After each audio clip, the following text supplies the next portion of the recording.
It's hard to get inside of Mark O'Leary's brain. Special Agent Jones and Gruesome with the FBI, with me is Mark O'Leary.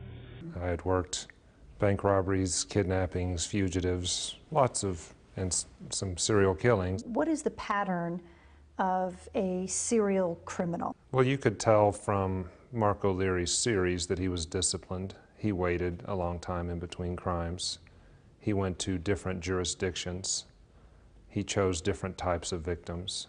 So he was a pretty complicated person to try to figure out when is the next one going to happen and where is it going to happen. Was there anything that served you well from your experience with searching for serial killers that applied to this case then?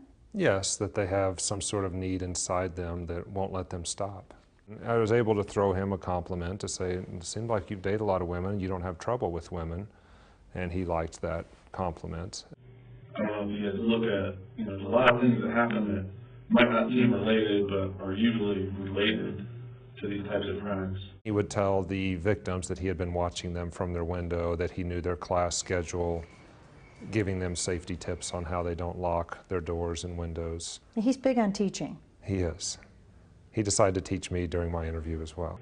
Human beings are, dual by nature. I realized early on that, I was the enemy and that I had to keep it bottled up. And I think that's, ultimately that was the wrong thing to do. Any type of inert force is inherently unstable. He would describe it as a monster, a cycle, or a pendulum. It just gave me a deeper look into people like him, that he was able to sit outside and analyze Mark O'Leary on one side, monster on the other, and kind of play referee in between the two.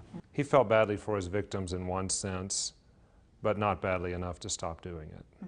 And he couldn't help himself from doing this over and over again. Once you met him and you spent those 4 hours with him, how would you describe Mark O'Leary? Sadistic and intelligent, I would say, were probably the two words that would come to mind. That's a dangerous combination. Yes.